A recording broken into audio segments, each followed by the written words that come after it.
तो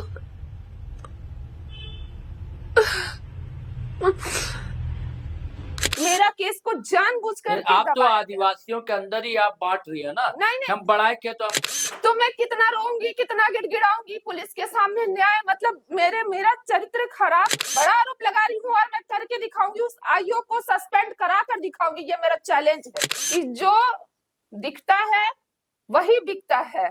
तो तुम दिखा रही हो थोथना करके, थोथना पहचान पहचान करके आप लोग न्याय दीजिएगा। जो महेश मुंडा है, ये कहती थी ना कि मैं मुंडा ब्रांड। साथियों सलाम, नमस्ते, सत श्री अकाल और जय भीम जोहार। साथियों मैं कितनी बार कहूं, ये कहानी कितनी बार बांचूं, कितनी बार सुनाऊं कि झारखंड जो है आदिवासियों के लिए ही बना। संघर्ष भी आदिवासियों ने ही किया। 1857 से पहले यहाँ संघर्ष जारी था, लेकिन जब झारखंड बन गया 25 साल हो गए, जैसे 25 साल का युवा हो जाता है, उसमें ऊर्जा होती है, प्रतिभा होती है, परिश्रम के बूते वहां तक पहुंचता है, कई चीजें गुजर जाती है। कैसे कहते हैं ना, गंगा यमुना का पानी बहुत बह गया। अब यहां तो ऐसी गंगा यमुना रही नहीं, स्वर्ण रेखा थी, सूख रही है। हरमू नदी का हाल आप देख रहे हैं, यही हाल हर नदियों का, चाहे रांची के पास एक नदी है, मैं नाम भूल रहा हूं, हर नदी का यही हाल है। और सिर्फ नदियों का नहीं दोस्तों, पहाड़ों का, जंगलों का, पेड़ों का, पौधों का, झरनों का, सबका वही हाल है। और सिर्फ उनका यही हाल नहीं है, बदहाली के शिकार तो यहाँ के मूल निवासी और आदिवासी भी हुए। सिर्फ बदहाली के शिकार नहीं है, प्रताड़ना भुगतने को तैयार। ये कैसी विडंबना है कि एक आदिवासी लड़की है, संघर्ष करती है। आप गूगल कर लेंगे सुषमा नाइक को, सुषमा बड़ाइक कौन है, कितना लंबा इनका संघर्ष है, और आज तक इनका संघर्ष जारी। आज भी इनकी सुनवाई कहीं होती नहीं, लगातार गुहार लगाती है, थाना से लेकर कचहरी कोर्ट तक, हाई कोर्ट तक, सुप्रीम कोर्ट तक। एक इनका वीडियो वायरल हुआ दोस्तों, दरअसल इसलिए ये आज स्टूडियो आई। रोता हुआ वीडियो आप भी अगर सुनेंगे तो भावुक हुए बिना नहीं रहेंगे। तो हमें भी लगा कि बातचीत करनी चाहिए कि एक संघर्षशील लड़की आखिर क्यों इतना कमजोर क्यों हो जाती है, और क्यों रोने लगती है, बिलखने लगती है, क्या कारण है। इन सब चीजों को समझेंगे दोस्तों। तो मैं ज्यादा बात नहीं करता हूं। सुषमा जी, आपसे पहला सवाल कि आप अचानक रोने क्यों लगी, आप क्या कारण है? देखिए, इतना संघर्ष करने के बाद अगर किसी को जस्टिस नहीं मिले तो वो क्या करेगी। इतना हिम्मत रखने के बाद भी मुझे भावुक हो जाना पड़ता है, ये बहुत ही दुखद घटना है। भी अगर मुझे दर दर की ठोकरें खानी पड़े, प्रशासन के सामने जा करके न्याय की भीख मांगनी पड़े, तो इससे बड़ा विडंबना एक आदिवासी बेटी के लिए कुछ नहीं हो सकता है। अमित महतो को आनंद फानन में जेल भेज दिया जाता है क्योंकि अमित महतो ज्योत्सना केरकेट्टा को गाली दिया था, और ज्योत्सना केरकेट्टा के मामले में त्वरित अमित महतो की अरेस्टिंग होती है। यहाँ से पुलिस जाती है और उसे अरेस्ट करके जेल भेजती है। और यही अमित महतो 1 महीना पहले से मुझे गाली गलौज कर रहा था, और 1 महीना से मैं एप्लीकेशन लेकर के दौड़ रही थी, लेकिन मेरे मामले में कोई कार्रवाई नहीं होता है। उल्टा अरगोड़ा थाना से फोन करके अमित महतो को कहा जाता है कि तुमने बहुत अच्छा काम किया, सुषमा बड़ाइक को गाली दे करके उसका मनोबल बढ़ाया जाता है पुलिस के द्वारा। उसके बाद जब नए सिटी एसपी यहाँ आते हैं और उनसे निवेदन करने के बाद मेरा एसटीएसी थाना में एफआईआर दर्ज होता है। सेम मामला जो ज्योत्सना केरकेट्टा के मामले में हुआ था कि ज्योत्सना केरकेट्टा को गाली गलौज दिया था अमित महतो, और सेम कि मुझे गाली गलौज दिया, सेम केस दर्ज होता है। और ज्योत्सना केरकेट्टा के आपने एफआईआर कराई थी अमित महतो के खिलाफ? हाँ, एफआईआर कराई है, और एफआईआर नंबर भी है। आपका कहना है कि आपने जो एफआईआर कराई उस पर कोई कार्रवाई नहीं हुई, पुलिस ने एक्शन नहीं लिया? हाँ, पुलिस ने पूरा एविडेंस को डिस्ट्रॉय कर दिया। मैंने पुलिस को सारा एविडेंस दिया कि अमित महतो इस तरह का गाली गलौज किया है, यूट्यूब से लेकर के वो सारी जगह मुझे बदनाम करने का कोशिश किया है। तो जब मैं एफआईआर के साथ सारा एविडेंस आपको लगा के दी हूँ, तो आपने सारा एविडेंस को डिस्ट्रॉय क्यों कर दिए? और अभी मुझसे यूआरएल मांगते हैं केस की आयु। मैं यूआरएल दूंगी उनको, या फिर यूआरएल कलेक्ट करने का काम आपका है। और 4 महीने तक जब अमित महतो कस्टडी में रहा, इन्होंने उनकी कस्टडी के लिए फाइल नहीं किया कोर्ट में, और अमित महतो का वकील कस्टडी लेकर के जोशना क्रिकेटर वाले केस में बेल लिया और मेरे वाले केस में बेल लिया। तो जो महेश नहीं मुंडा एक बात ज्योत्सना क्रिकेटा ने ST/SC थाने में केस दर्ज कराया। ज्योत्सना क्रिकेटा ने कराई थी जी। और आपने कहाँ कराया? आपने अरगोड़ा में क्यों कराई थी? नहीं, अरगोड़ा में नहीं, आपने ST/SC थाना। हाँ, ST/SC तो थाना। आपका कहना है कि आपके एप्लीकेशन पर एक्शन नहीं हुआ? नहीं, लेकिन जमानत जो मिली आपके केस पर भी तो एक्शन हुआ ना। वो जो वकील था सरकारी, आप ही तभी कह रही है ना कि आपके केस और उनके केस के दोनों मिलाकर भी जमानत दी गई। नहीं, जैसे जोशना क्रिकेटा का केस दर्ज हुआ और आप उसे अरेस्ट करने पहुंच गए, अमित महतो को जेल भेज दिए, मेरा भी FIR दर्ज हुआ। तो जब आप किसी भी एक्यूज्ड को जेल भेज रहे हैं तो जो जितने भी उस पे केस होते हैं सब में कस्टडी रिमांड के लिए प्रे किया जाता है कोर्ट में। अच्छा, तो ये रिमांड के लिए मेरे साथ ही एक बात और बता दूं कि सुषमा बड़ाई खुद अधिवक्ता भी है और हाई कोर्ट के एक सीनियर वकील है, उनके साथ अभी काम कर रही है।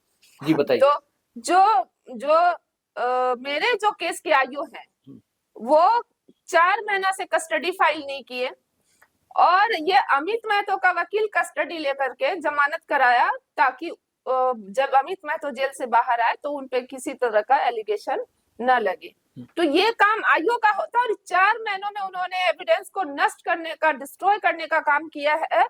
और दूसरी बात की जो जोशना क्रिकेटा है जो खुद को समाज में मुंडा ब्रांड चिल्लाती है और जो ST/SC थाना प्रभारी हैं वो महेश मुंडा, तो ये लोग ब्रांड राजनीति गलियारों में खुद का पहचान बनाने के लिए कर रहे थे। मेरा केस को जानबूझकर आप तो आदिवासियों के अंदर ही आप बांट रही है ना। नहीं, हम बढ़ाए के तो हमको नहीं सुनवाई हुई, वो मुंडा थी इसीलिए सुनवाई हुई। नहीं, मैं बांट नहीं रही हूँ। अगर मैं विक्टिम थी, जोशना क्रिकेटा कल भी मुझे मैसेज की, कॉल की, अगर मैं विक्टिम हूँ, मैं रो रही हूँ, तो तुम कैसा समाज सेवी हो कि तुम मेरे साथ खड़ी नहीं हो। और जो महेश मुंडा है वो जोशना क्रिकेटा के लिए इतना एक्टिव क्यों रहे और मेरे केस को डिस्ट्रॉय क्यों करवा दिए, मेरे केस का सारा एविडेंस को नष्ट क्यों करवा दिए। तो मैं कितना रोऊंगी, कितना गिड़गिड़ाऊंगी पुलिस के सामने। न्याय मतलब मेरा चरित्र खराब बताने का कोशिश कर रहे हैं कि मैं झूठा केस करती हूँ। एविडेंस नष्ट कराने का मतलब क्या होता है कि आप कल को कोर्ट में साबित करेंगे कि सुषमा ने झूठा केस दर्ज कराया। आपका आरोप है कि पुलिस ने एविडेंस जो थे उसे नष्ट कर दिया। हाँ, पुलिस एविडेंस नष्ट कर दी और मैं आगे उस आयु पर भी कार्रवाई करने का रिक्वेस्ट करूंगी पुलिस से। आगे क्या करेंगी आप? आगे अमित महतो तो छूट गए, जमानत में छूटे हैं। हाँ, जमानत में छूटे हैं। आगे मैं भावुक हो गई थी कल कि मैं केस वापस ले लूंगी अगर आपने डिस्ट्रॉय किया है एविडेंस। जब आपके पास एविडेंस ही नहीं है तो मैं किस आधार पे केस लड़ूंगी। लेकिन जब आज मैं अदालत गई और मुझे पता चला कि आयु ने पैसा लेकर के सारा केस को डिस्ट्रॉय करने का काम किया है। बड़ा आरोप लगा रही कि पैसा लिया है। बड़ा आरोप लगा रही हूँ और मैं करके दिखाऊंगी, उस आयु को सस्पेंड करा कर दिखाऊंगी। ये मेरा चैलेंज है।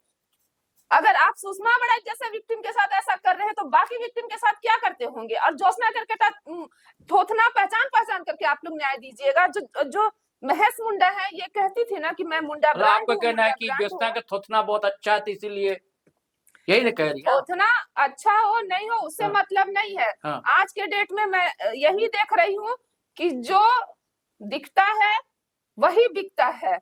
तो तुम दिखा रही हो तो तुम्हारे लिए न्याय, सब कुछ न्याय तंत्र भी तुम्हारे लिए फेल नहीं। आप पर तो आरोप लगता है ना सुषमा जी कि आप हर पर केस कर देती हैं। हाँ। आपने जयराम महतो उन पर भी आप भड़की हुई हैं, उन पर क्यों भड़की हुई हैं? नहीं तो मैं हर पर केस कर देती तो ये फिर संविधान क्यों, मुझे संविधान क्यों नहीं कहता है कि आप गलत है। संविधान बार बार इस चीज को क्यों मांग रहे हैं पुलिस से। संविधान पे बैठे लोग जुडिशियरी क्यों मुझे इतना सुरक्षा मुहैया करा रही, क्योंकि उनको पता है कि सुषमा के साथ गलत हो रहा है। कोई भी मेरे बिना मर्जी का मेरे साथ छेड़छाड़ करेगा तो मैं केस तो करूंगी। जयराम महतो ने क्या किया था? जयराम महतो ने कुछ नहीं किया था, लेकिन वो जो भोला महतो है और उनको विराट महतो को सपोर्ट देने का काम किया था। अच्छा। और वो केस को दबाव दे रहे थे, केस को वापस ले लीजिए, हम आपको न्याय दिलाएंगे। अभी केस कहाँ तक पहुंचा? वो अभी पेंडिंग है, इन्वेस्टिगेशन। वो क्यों पेंडिंग है? इन्वेस्टिगेशन के सुपरविजन के नाम पे पेंडिंग है। अच्छा, उसको तो हिरासत में नहीं लिया गया था? नहीं। तो ऐसा बार बार आपके साथ क्यों हो रहा सुषमा जी? देखिए, कहाँ दिक्कतें हैं, कहाँ परेशानियां हैं? क्योंकि आपका कहना है कि सुनिए, संविधान भी हमारे साथ है, हाँ, कोर्ट भी हमारे साथ है। हम अभी मान के चलिए कि हम आपके पास आए हैं, जी। ठीक है, हम आपको भैया बोलते हैं, दादा हाँ। बोलते हैं, हाँ। आपने मेरे साथ कभी कुछ गलत मिसबिहेव नहीं किया, तो मैं फिर क्यों बोलूंगी आपके विरुद्ध में? लेकिन अगर कोई व्यक्ति मेरे साथ गलत करता है तो मैं उसके विरुद्ध बोलूंगी। तो ठीक, बोलना ही चाहिए। हाँ। क्यों नहीं बोलना? तो वो एक बार हो या बार बार हो या कई बार हो, हमारे साथ अगर अन्याय होता है तो हम बोलेंगे, तभी समाज की गंदगी भी दूर होगी। नहीं, मैं पूछ रहा हूँ कि वहां कहाँ पेज फंसा हुआ है? पेज भोला महतो वाला। भोला महतो वाला पेज इसलिए फंसा हुआ है क्योंकि जो आईजी नटराजन का मामला था, जो पुलिस के जो वरीय अधिकारी थे, वो दो अधिकारी सस्पेंड हो चुके थे, उसके बाद उनकी बर्खास्तगी भी हुई। तो पुलिस प्रशासन पूरी पीढ़ी मुझसे बदला लेगी क्या? पूरी पीढ़ी बदला लेगी। तो एक पुलिस अधिकारी से केस करने का नतीजा आप हर जगह मुझे टॉर्चर करेंगे क्या? क्या बाकी रहने दिया आपने? आपने शोषण किया, आपने जेल भेजा, आपने कस्टडी में लिया, आपने बाथरूम का पानी पिलाया, आपने इनकाउंटर करने, आपने मुझे इनकाउंटर करने के लिए ले गए थे, आपने बाकी क्या छोड़ा?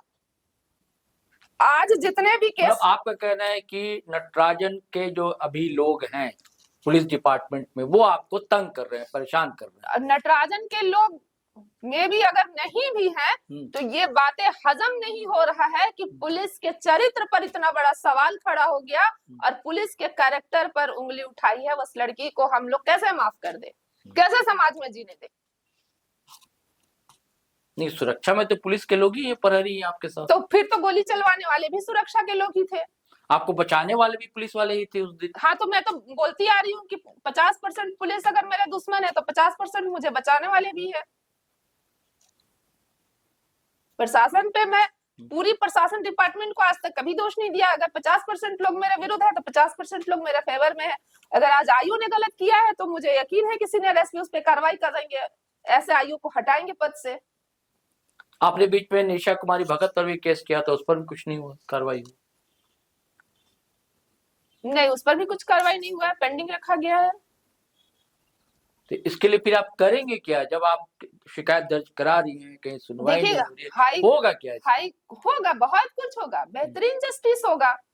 वही तो मैं बार बार भी बोलती आ रही हूँ कि अगर मैंने इतना संघर्ष किया है, मुझे गोली भी मार दिया गया था, मैं जीवन को दोबारा जी रही हूँ, इतना संघर्ष की हूँ, तो भगवान इतने संघर्ष को व्यर्थ नहीं जाने देंगे। मेरे आंसुओं का बदला पूरी दुनिया से वो लेंगे।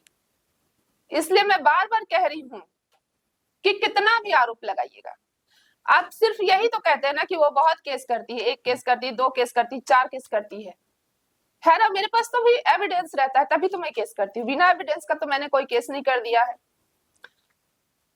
तो जब इतना आप लोग मुझ पे आरोप लगा ही रहे हैं कि मैं चरित्रहीन हूँ, तो फिर न्याय कौन करेगा? न्यायदाता कौन है? जहां मैं गई high court, supreme court, high court बार बार हिदायत दे रही है सरकार को, पुलिस को कि अगर इसको कुछ होता है तो उसके जिम्मेवार आप होंगे। संविधान तो समझ रहा है ना मेरे संघर्षों को, तो ये चीज समाज को भी तो समझना चाहिए, पुलिस को भी तो समझना चाहिए कि वो कितना संघर्ष कर रही है। अभी जब किसी के बारे में आवाज उठाओगे तो सीधे आप मेरी हत्या पे घुस जाते हैं। क्या करेंगे मुझे मारकर? मरना तो सबको एक दिन है, आप लोग भी मरेंगे, सबको ही मरेगा। आपको डर है कि कोई मार सकता है? हाँ, रेकी हो रही है मेरी कुछ दिन से, 1 हफ्ते से रेकी की जा रही है, मेरी जान को खतरा है, तो मैं मरने से नहीं डरती हूँ। मुझे मरवा दीजिए, मुझे मार दीजिए, पर जिस दिन मुझे मार दीजिएगा उस दिन आप भी नहीं बचिएगा, दुनिया में कोई नहीं बचेगा।